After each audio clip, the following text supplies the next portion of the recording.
नमस्कार, स्वागत आपका के हरियाणा पे। मैं हूं आपके साथ रमेश जाखड़। तो चलिए डेली मंडी भाव बुलेटिन में आप सभी दर्शकों का स्वागत करता हूं। तो चलिए फटाक से हम जान लेते हैं कि सिरसा मंडी में 3 मार्च को कौन सी फसल के क्या कुछ भाव रहे और इसके बाद नरमा की फसल को लेकर के क्या कुछ अपडेट है, क्या भाव रहने वाले हैं भविष्य में, वो भी मैं आपको बताऊँगा। तो लगातार वीडियो के अंत तक बने रहिएगा, क्योंकि नरमा की फसल को लेकर के सभी की निगाहें जो है वो टिकी हुई हैं कि आखिर क्या कुछ रहने वाला है।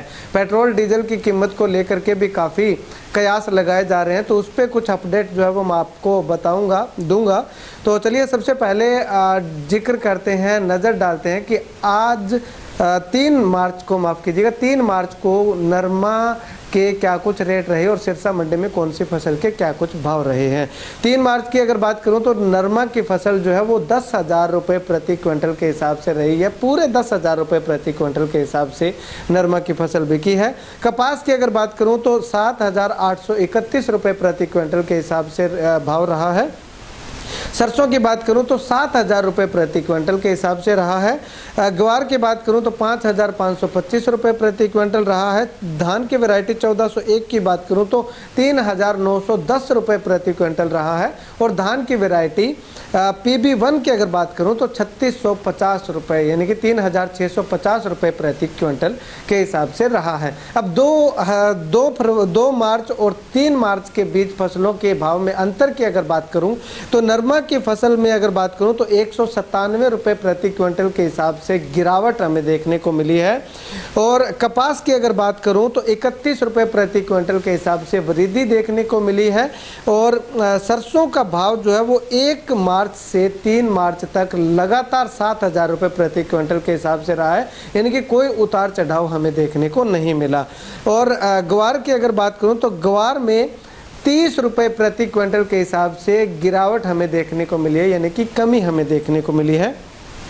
1401 वैरायटी की बात करूं तो लगभग वही भाव जो है वो 2 मार्च को था और 3 मार्च को भी वही भाव हमें देखने को मिल रहे हैं, 3910 और 3911 रुपये, यानी कि 1 रुपये प्रति क्विंटल के हिसाब के पीछे जो है वो फर्क हमें देखने को मिला है।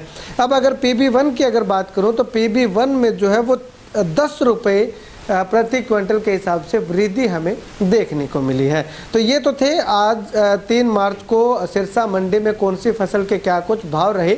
अब नरमा की फसल को लेकर के अपडेट मैं आपको ये बता दूं कि यही है कि लगातार अपडेट यही मिल रही है कि रूस यूक्रेन ये बीच में एक बहुत बड़ा रोड़ा बना हुआ है। इसका जो विवाद है ये नरमा की फसल के भाव के अंदर एक बहुत बड़ा रोड़ा बना हुआ है, अटका हुआ है।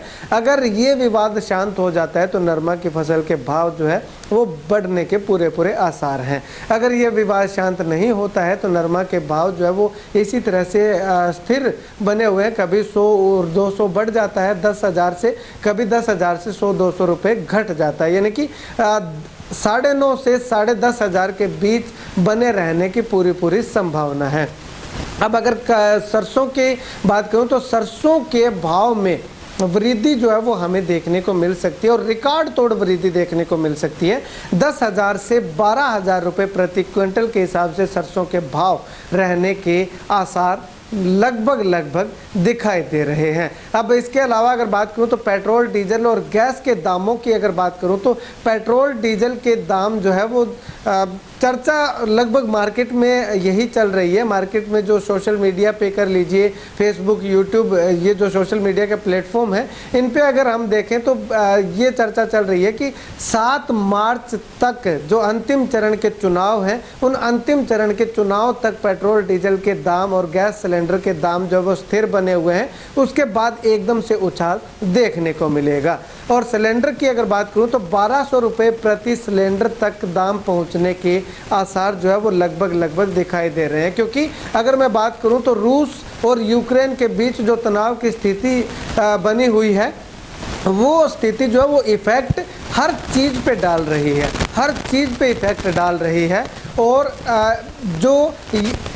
जो चीज़ें वहाँ से आती हैं उनमें जो है रूस की अगर GDP की बात करूँ, करेंसी की बात करूँ तो 40% तक लुढ़क गई है, नीचे आ चुकी है। तो ऐसे में करेंसी की बात कर रहा हूँ, जो रशियन रूबल है वो 40% नीचे आ चुका है। तो ऐसे में भारत में पेट्रोल डीजल के दाम वैसे के वैसे वहीं के वहीं स्थिर बने रहने का रीज़न सिर्फ और सिर्फ इलेक्शन है। जैसे ही इलेक्शन हो जाएंगे तो उसके बाद पूरी उम्मीद है मुझे हमारी सरकार पे, प्रधानमंत्री जी पे, कि हमारी उम्मीदों को तोड़ेंगे नहीं, उन उम्मीदों पे खरा उतरने का काम करेंगे। तो पेट्रोल डीजल के जो भाव हैं, रेट हैं, वो और ज़्यादा बढ़ने के आसार हैं और गैस सिलेंडर के दाम जो है वो 1200 रुपये प्रति सिलेंडर तक होने के आसार जो है वो दिखाई दे रहे हैं। खैर आने वाला वक्त बताएगा कि क्या दाम बढ़ते हैं या फिर इसी तरह से जो आज के रेट हैं वही रहते हैं, वो आने वाला वक्त बताएगा। लेकिन ख्याल कयास जो है वो आशंकाएं जो हैं वो यही दिखाई दे रही है कि दाम जो है वो बढ़ सकते हैं। खैर आपको क्या कुछ लगता है, क्या 10 मार्च के बाद दाम बढ़ेंगे या फिर घटेंगे या फिर इसी तरह से स्थिर बने रहेंगे? कमेंट सेक्शन में कमेंट करके ज़रूर बताइएगा।